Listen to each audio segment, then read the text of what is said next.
Hi friends, അസ്സലാമു അലൈക്കും. എല്ലാവർക്കും ആയിഷ വേൾഡിൻ്റെ പുതിയൊരു വീഡിയോയിലേക്ക് സ്വാഗതം. ഇന്നത്തെ നമ്മുടെ റെസിപ്പി പാവക്കക്കറിയാണ്. ഒട്ടും കയ്പില്ലാതെ വളരെ ടേസ്റ്റി ആയിട്ട് കുട്ടികൾക്ക് പോലും ഇഷ്ടമാവുന്ന രീതിയിലാണ് നമ്മൾ ഈ പാവക്കക്കറി തയ്യാറാക്കിയെടുക്കുന്നത്. അപ്പോൾ നമുക്ക് റെസിപ്പിയിലേക്ക് പോകാം. കറി ഉണ്ടാക്കാനായിട്ട് ഞാനിവിടെ 2 പച്ച നിറത്തിലുള്ള പാവക്ക, അതായത് കൈപ്പക്കയാണ് എടുത്തിട്ടുള്ളത്. ഈ കൈപ്പക്ക ഞാൻ ഇതുപോലെ നീളത്തിൽ കട്ട് ചെയ്തെടുത്തിട്ടുണ്ട്. നമ്മൾ ഈ കറി ഒരു കുക്കറിലാണ് തയ്യാറാക്കിയെടുക്കുന്നത്. അതിനായിട്ട് ഒരു കുക്കർ എടുത്ത് വെച്ച് അതിലേക്ക് കുറച്ച് ചക്കക്കുരു തൊലി കളഞ്ഞ് കട്ട് ചെയ്തത് ചേർത്ത് കൊടുക്കുന്നുണ്ട്.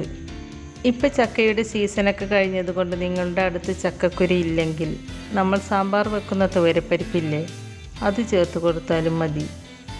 തുവരപ്പരിപ്പ് കൊണ്ട് പാവക്കക്കറി ഉണ്ടാക്കിയാലും നല്ല ടേസ്റ്റ് തന്നെയാണ്. പിന്നെ ഇതിലേക്ക് ഒരു മീഡിയം സൈസിലുള്ള സവാള നീളത്തിൽ കട്ട് ചെയ്തത് ചേർത്ത് കൊടുക്കുന്നുണ്ട്. അതിനുശേഷം 2 തക്കാളി കട്ട് ചെയ്തതും 4 പച്ചമുളക് നീളത്തിൽ കട്ട് ചെയ്തതും 1 ടേബിൾ സ്പൂൺ വീതം ഇഞ്ചി വെളുത്തുള്ളി ചതച്ചതും പിന്നെ നമ്മൾ കട്ട് ചെയ്ത് വെച്ച കൈപ്പക്കയും ചേർത്ത് കൊടുക്കുന്നുണ്ട്. അതിനുശേഷം 1 ടേബിൾ സ്പൂൺ മുളക് പൊടിയും 3/4 ടേബിൾ സ്പൂൺ മഞ്ഞൾപ്പൊടിയും 2 ടേബിൾ സ്പൂൺ മല്ലിപ്പൊടിയും ഇതിലേക്ക് ആവശ്യത്തിനുള്ള ഉപ്പും ചേർത്ത് കൊടുത്തതിന് ശേഷം 1 കപ്പ് വെള്ളവും ഒഴിച്ചു കൊടുത്ത് നന്നായി മിക്സ് ചെയ്തെടുക്കുക. അതിനുശേഷം കുക്കർ അടച്ചു വെച്ച് ഹൈ ഫ്ലെയിമിലിട്ട് 1 വിസിൽ വരുന്നത് വരെ വേവിച്ചെടുക്കുക. ഞാനെടുത്ത ചക്കക്കുരുവിന് വേവ് കുറവായതുകൊണ്ട് 1 വിസിൽ വന്നാൽ തന്നെ വെന്ത് കിട്ടും. അതുകൊണ്ടാണ് ഞാൻ എല്ലാം കൂടി ഒരുമിച്ച് ചേർത്ത് കൊടുത്ത് വേവിച്ചെടുക്കുന്നത്. നിങ്ങളെടുക്കുന്ന ചക്കക്കുരുവിന് വേവ് കൂടുതലാണെങ്കിൽ ചക്കക്കുരു ആദ്യം വേവിച്ചതിന് ശേഷം ബാക്കിയുള്ള പച്ചക്കറികളെല്ലാം ചേർത്ത് കൊടുത്ത് വേവിച്ചെടുത്താൽ മതി. നിങ്ങൾ തുവരപ്പരിപ്പാണ് എടുക്കുന്നതെങ്കിൽ തുവരപ്പരിപ്പ് ആദ്യം വേവിച്ചതിന് ശേഷം ബാക്കിയുള്ള പച്ചക്കറികളെല്ലാം ചേർത്ത് കൊടുത്ത് വേവിച്ചെടുക്കുക. ഇപ്പോൾ 1 വിസിൽ വന്നിട്ടുണ്ട്. ഇനി നമുക്ക് ഫ്ലെയിം ഓഫ് ചെയ്യാം. ഇനി നമുക്ക് ഈ കുക്കറിൻ്റെ എയറൊക്കെ പോകുന്നത് വരെ വെയിറ്റ് ചെയ്യാം. അപ്പോഴേക്കും നമുക്കിതിലേക്ക് വേണ്ട ഒരു അരപ്പ് തയ്യാറാക്കി എടുക്കാം. അതിനായിട്ട് ഞാനിവിടെ ഒരു മീഡിയം സൈസിലുള്ള തേങ്ങ ചിരകി എടുത്തിട്ടുണ്ട്.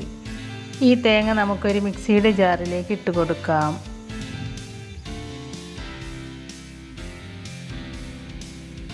അതിനുശേഷം ഒരു 5-6 കുഞ്ഞുള്ളിയും 1/4 ടീസ്പൂൺ ചെറിയ ജീരകവും ചേർത്ത് കൊടുക്കാം. ചെറിയ ജീരകം കൂടി പോകരുത് കേട്ടോ. കൂടിപ്പോയാൽ ജീരകത്തിൻ്റെ ഒരു കുത്തണ ടേസ്റ്റ് ആയിരിക്കും. പിന്നെ ഇതിലേക്ക് 1/4 ടീസ്പൂൺ മഞ്ഞൾപ്പൊടിയും ഈ തേങ്ങ അരഞ്ഞു കിട്ടാൻ ആവശ്യത്തിനുള്ള വെള്ളവും ചേർത്ത് കൊടുത്ത് നന്നായിട്ടൊന്ന് അരച്ചെടുക്കുക. ഇപ്പോൾ ഞാൻ ഈ തേങ്ങ നന്നായിട്ടൊന്ന് അരച്ചെടുത്തിട്ടുണ്ട്. ഇനി നമുക്കിതൊരു സൈഡിലേക്ക് മാറ്റി വെക്കാം. ഇപ്പം നമ്മുടെ കുക്കറിൻ്റെ എയറൊക്കെ പോയിട്ടുണ്ട്. ഇനി നമുക്ക് കുക്കർ തുറന്ന് നോക്കാം. കണ്ടോ, നമ്മുടെ കഷ്ണങ്ങളൊക്കെ നന്നായിട്ട് വെന്ത് കിട്ടിയിട്ടുണ്ട്. ഇനി നമുക്കിതിലേക്ക് ചെറിയൊരു നെല്ലിക്കയുടെ വലിപ്പത്തിലുള്ള വാളൻപുളി പിഴിഞ്ഞത് ചേർത്ത് കൊടുക്കാം. നമ്മൾ സാമ്പാറിലൊക്കെ ചേർത്ത് കൊടുക്കുന്ന പുളിയില്ലേ, അതാണ് കേട്ടോ ചേർത്ത് കൊടുക്കേണ്ടത്. പുളി ചേർത്ത് കൊടുത്തതിന് ശേഷവും നന്നായിട്ടൊന്ന് മിക്സ് ചെയ്തെടുക്കുക. ഇനി ഇതിലേക്ക് ഒരു മുരിങ്ങക്കായ കട്ട് ചെയ്തത് ചേർത്ത് കൊടുക്കുന്നുണ്ട്. തക്കാളിയും പുളിയും മുരിങ്ങക്കായയും ഒക്കെ ചേർത്ത് കൊടുക്കുന്നത് ഈ കൈപ്പക്കയുടെ കയ്പ്പ് അറിയാതിരിക്കാനും കറിക്ക് നല്ലൊരു ടേസ്റ്റ് കിട്ടാനും കൂടിയാണ് കേട്ടോ. ഇനി നിങ്ങളുടെ അടുത്ത് മുരിങ്ങക്കായ ഇല്ലെങ്കിൽ വെണ്ടക്ക ചേർത്ത് കൊടുത്താലും മതി. മുരിങ്ങക്കായ വെന്ത് വന്നതിന് ശേഷം നമ്മൾ അരച്ച് വെച്ച അരപ്പ് ചേർത്ത് കൊടുക്കാം. അരപ്പ് ചേർത്ത് കൊടുത്തതിന് ശേഷം ഈ മിക്സിയുടെ ജാറിലേക്ക് 1/4 കപ്പ് വെള്ളവും ഒഴിച്ച് കൊടുത്തിട്ടുണ്ട്. എന്നിട്ട് അതും ഈ കറിയിലേക്ക് ഒഴിച്ച് കൊടുക്കുന്നുണ്ട്. അതിനുശേഷം കറി നന്നായിട്ടൊന്ന് മിക്സ് ചെയ്തെടുക്കുക.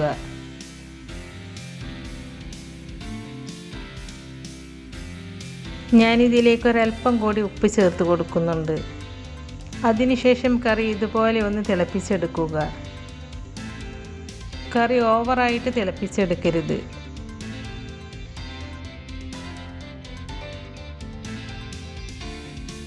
ഇപ്പോൾ ഈ കറി തിളച്ച് വന്നിട്ടുണ്ട്. ഇനി നമുക്ക് ഫ്ലെയിം ഓഫ് ചെയ്യാം. ഇപ്പോൾ നമ്മുടെ പാവക്കക്കറി ഇവിടെ റെഡിയായി വന്നിട്ടുണ്ട്. ഇനി നമുക്കിതിലേക്ക് ഒരു വറവ് തയ്യാറാക്കിയെടുക്കാം. അതിനായിട്ടൊരു പാൻ അടുപ്പത്ത് വെച്ചിട്ടുണ്ട്. പാൻ ചൂടായിട്ട് വരുമ്പോൾ 2 ടേബിൾ സ്പൂൺ വെളിച്ചെണ്ണ ഒഴിച്ച് കൊടുക്കുക. അതിനുശേഷം ഈ എണ്ണയിലേക്ക് 1/4 ടീസ്പൂൺ മഞ്ഞൾപ്പൊടി ചേർത്ത് കൊടുക്കുന്നുണ്ട്.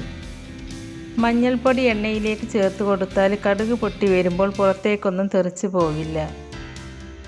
അപ്പോൾ കടുക് പൊട്ടി വരുമ്പോൾ പുറത്തേക്ക് തെറിച്ച് പോവാതിരിക്കാനുള്ള ഒരു ടിപ്പ് കൂടിയാണ് കേട്ടോ ഇത്. ഇപ്പോൾ എണ്ണയൊക്കെ നന്നായിട്ട് ചൂടായി വന്നിട്ടുണ്ട്. ഇനി നമുക്കിതിലേക്ക് 1 ടേബിൾ സ്പൂൺ കടുക് ചേർത്ത് കൊടുക്കാം. കണ്ടോ, കടുക് പുറത്തേക്കൊന്നും തെറിച്ച് പോവാതെ നന്നായിട്ട് തന്നെ പൊട്ടി വന്നിട്ടുണ്ട്. ഇനി ഇതിലേക്ക് 3 വറ്റൽമുളക് കട്ട് ചെയ്തത് ചേർത്ത് കൊടുക്കുന്നുണ്ട്. അതിനുശേഷം കുറച്ച് കറിവേപ്പില ചേർത്ത് കൊടുക്കുക.